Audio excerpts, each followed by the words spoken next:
In this episode of Trekking Through Compliance, we take up the Changeling. Compliance, the final frontier. Tom Fox is the voyager of Trekking Through Compliance. His mission? To explore the original series and seek out and share what it can teach you about compliance. Here's your host, Tom Fox.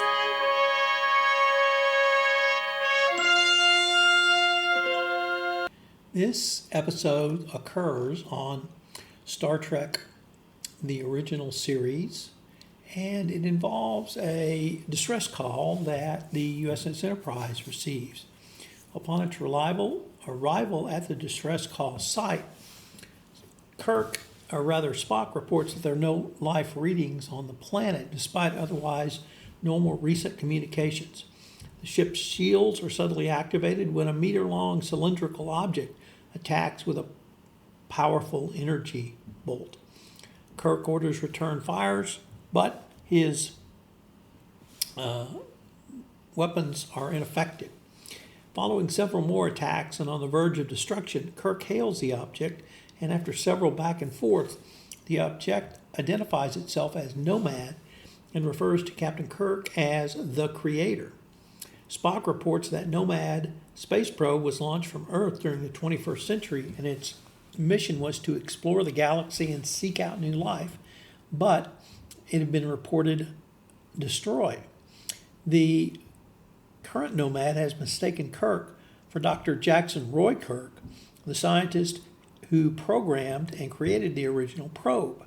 Nomad's new mission is to seek out and eliminate any biological infestation that it deems imperfect, including the entire population of the Malurian star system to which the Enterprise answered the distress signal from.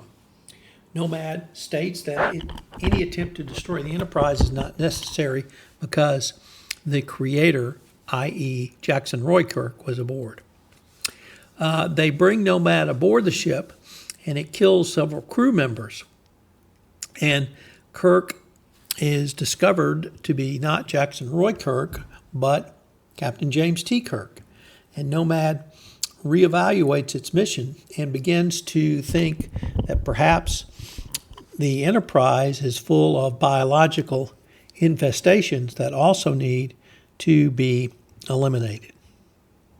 This leads to a final confrontation as Kirk confronts the probe, questions it about its mission.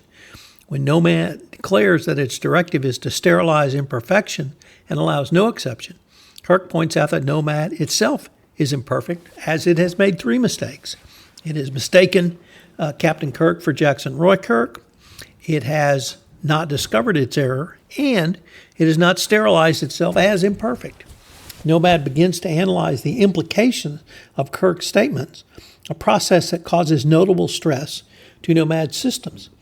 Kirk and Spock carry Nomad in a rush to the transporter room, and in a final command, Kirk demands Nomad exercise your prime function, and then they beam it out to space. Thereafter, an explosion is seen, and the episode ends on a humorous note with Kirk observing that he is proud that his son had Nomad, and having healed Mr. Scott, who he'd injured earlier, would have made a good doctor.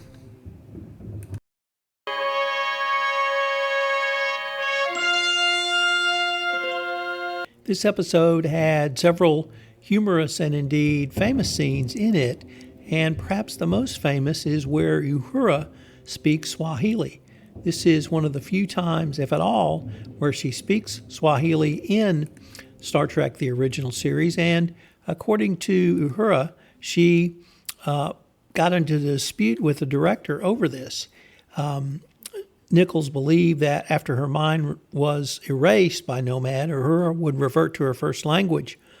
And although Nichols herself did not speak Swahili, Uhura refused to get put up with that. Gene Roddenberry was eventually brought in to settle the dispute and sided with Nichols. A linguist specializing in Swahili was brought in to write a few lines that are spoken in the episode, which Nichelle Nichols learned for the episode. I think the episode really holds up, and it is a fan favorite for that line and several blooper reels that Kirk engaged in, or several actions, I should say, that Kirk engaged in, which made it to the blooper reel. So that in and of itself is something memorable for this episode.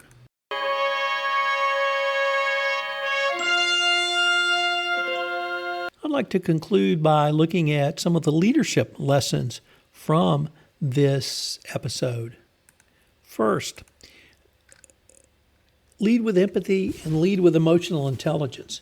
The episode's antagonist, of course, Nomad, is an advanced but emotionless probe that lacks any sense of human empathy or compassion. Its single-minded, ruthless pursuit of its mission leads its attempt to sterilize the Enterprise crew. In contrast, Captain Kirk's ability to relate to Nomad on an emotional level, understand its motivations, and appeal to its sense of purpose ultimately prevent a tragic outcome. Effective leaders must balance analytical decision-making with emotional intelligence. 2, maintain situational awareness and adaptability. When faced with the unpredictable and powerful Nomad, the crew initially struggles to understand its capabilities and intentions. Kirk's willingness to gather information, test hypotheses, and rapidly adjust his approach demonstrate the importance of situational awareness and adaptability for compliance leaders. In volatile, uncertain environments, rigid adherence to plans can be disastrous. 3, empower and trust your team. Here, Kirk relies heavily on his senior officers, particularly Mr. Spock and Dr. McCoy, to help analyze Nomad's threat and devise a solution. He listens to their input, acknowledges their expertise, and empowers them to take the initiative.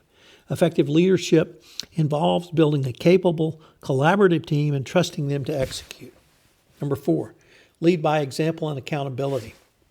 When Nomad mistakenly believes Kirk to be the creator, Nomad unquestioningly obeys his commands. Kirk leverages this to stop Nomad's destructive rampage in demonstrating how a leader's personal accountability and commitment to their team can inspire loyalty and compliance. 5, balance compassion and pragmatism. Although Nomad is a hostile force, Kirk ultimately sees it as a sentient being worthy of understanding and redemption rather than simply destroying it. This balance of compassion and pragmatism is a hallmark of effective leadership, where leaders must make tough decisions while upholding ethical principles. I think the Changeling highlights several important issues for leaders, including emotional intelligence, adaptability, team empowerment, leading by example with accountability, and principled pragmatism, all essential leaderships for compliance professionals going forward. Join us tomorrow where we take up the episode, The Apple.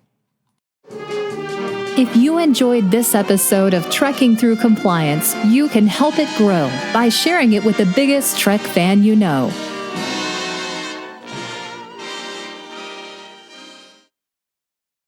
This podcast is a part of the C-Suite Radio Network.